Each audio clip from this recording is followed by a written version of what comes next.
Anyway, would you like to move on? It's only up from here. Maybe. Oh, no, there's still. How low can you go?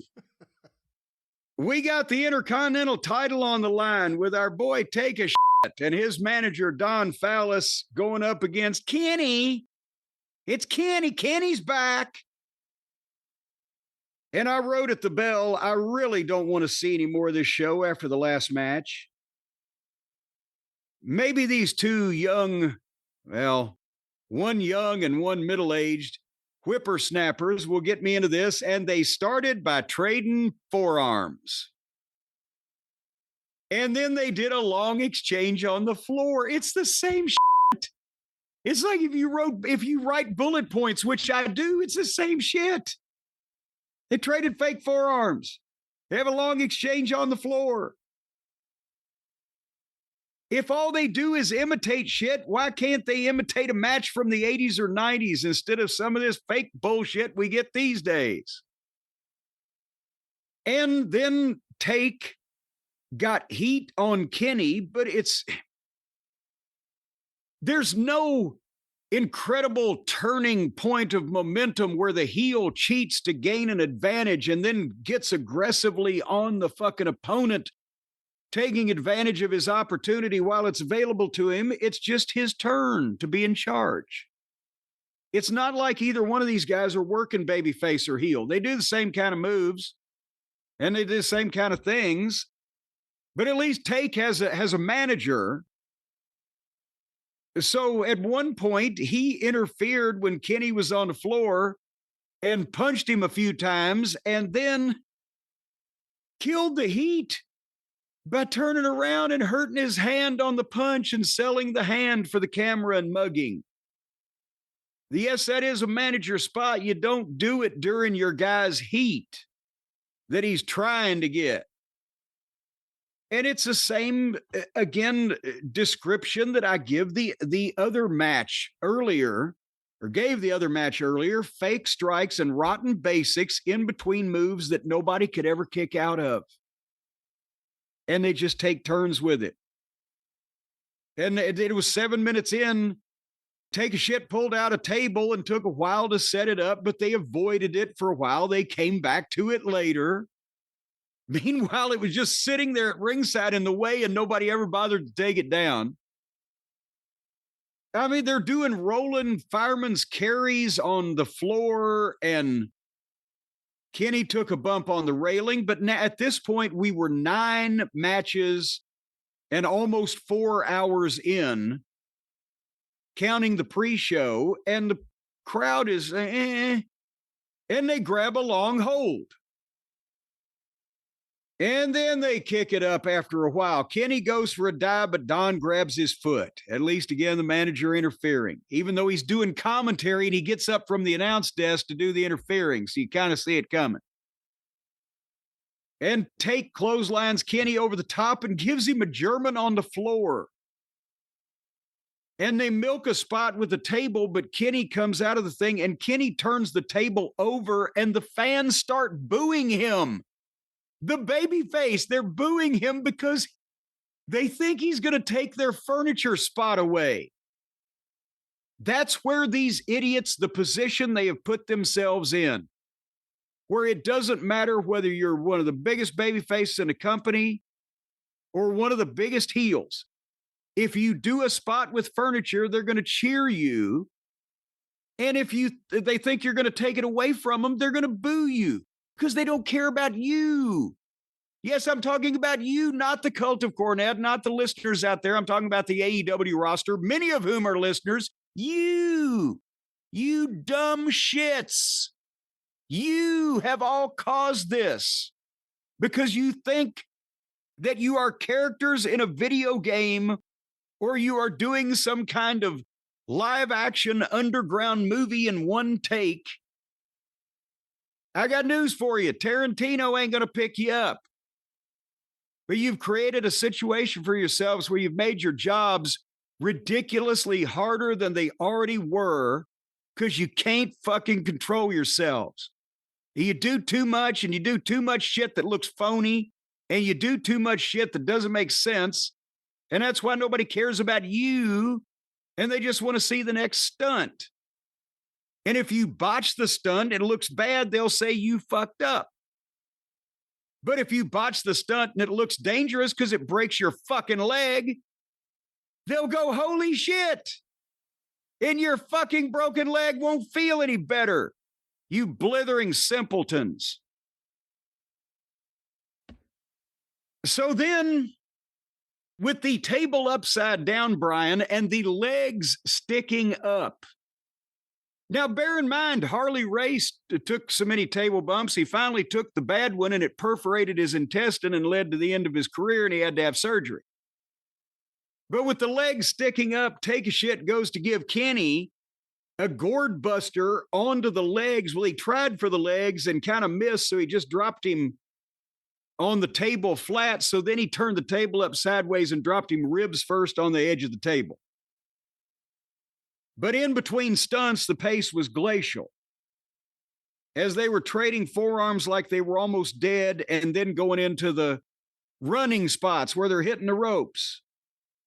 And then more moves. And then Takeshita went up to the top rope and they're fighting on the top rope. And Takeshita stood on the second rope, bent over, holding onto the top turnbuckle, staying stock still for 10 seconds until Kenny could jump up on the top and powerbomb him off of it. Then I wrote, this will not end, just like this review. And then Takeshita did a tombstone on him, but held on and stood up and gave him a leaping tombstone and got a 2 count. And then he hit him with a knee lift and got a 2 count. Then he hit him with another knee lift and he got a 1 count. And I got to say, for the people in the building, they loved this phony horseshit. And they went back and forth again until Kenny hit a shitty pile driver that he didn't fucking have his goddamn weight or have control of where he was going. I don't know what the fuck. He just grabbed him by the back end of the tights and hoped for the best. I don't know what was going on there. 2 count. And then more. And then Kenny went for a roll-up. But Don was holding Take's hand, so Kenny kicked Don's hand off and went for the one-winged fairy. But Take slipped out of that, and they jockeyed for position, back and forth until Kenny rolled Take up with a crucifix and got a 2 count, and then rolled through with the same exact thing without even getting to his feet and got a 3 count. A roll-up. Twice in a row, after every homicidal move known to man that had negligible effect on these cretins. 30 fucking minutes, and he wins this bogus belt with a fucking roll-up that he had to do twice.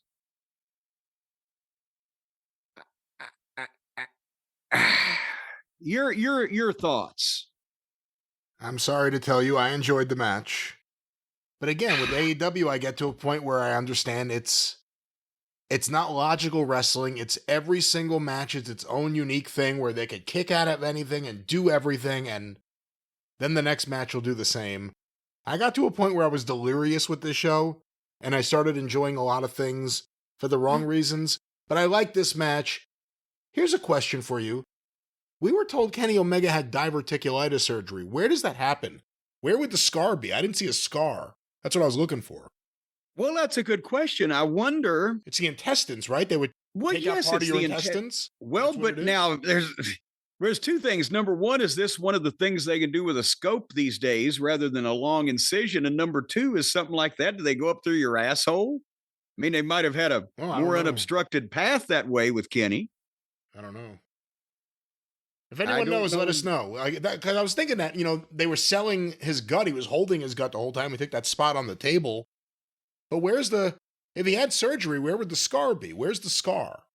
But you know what? They're missing an opportunity. He should wear some kind of midsection brace on a regular basis and maybe have a big red target bullseye printed on it so that the heels would know what to attack.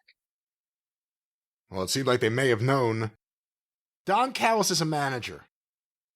The idea that he goes from commentary to interfering in a comical way, even though you're not supposed to see him as a comical heel manager, What are your thoughts on that? You know, again, I did commentary, as people can readily see on YouTube, in the TBS studio when the Midnight Express was wrestling job guys. And I would, because it was 10 or 15 feet, I would wander back and forth between ringside and talking to the announcers and keep a running commentary. In some cases, trying to make some of those job matches a little bit more palatable on Saturday mornings and getting the issue across. But if it was a serious competitive match, I didn't do that. I was at ringside and I was there when I was needed. And if you're going to have your guys in a main event match where there's a chance they may win or a chance they may lose, it seems like you'd be at ringside devoting your full attention to that. And if you're going to interfere, I can understand him doing it once. He did it twice. You don't get up from, hold on, it's my spot's coming up to interfere.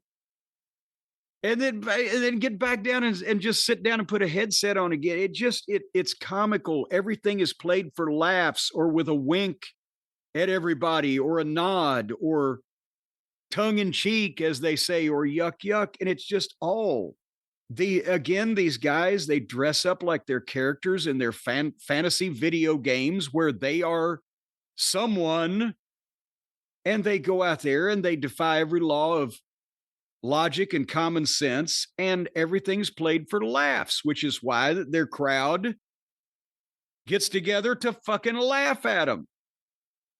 But the damage they're doing to themselves and the wrestling business in general is legitimate. That's real. And if you see the WWE these days, and you'd never seen wrestling before, you're a younger person or you just hadn't ever cared or paid attention, I can see where you would start to get caught up in what the WWE is doing, and or the guys, their personalities, what they're saying, the whole thing. There's movie stars involved. I can see where, you would get involved in that as a fan. And with this stuff, I can see where you would watch it and say, well, that fucking wrestling, it's fake, it's silly, it's phony, it's in bad taste. And look at these fucking ragtag, scraggly looking fucking wrestlers. Half of them look like they ought to be in goddamn elementary school. And it would turn you off from giving anything else a try. So I'm sorry. That's what I thought.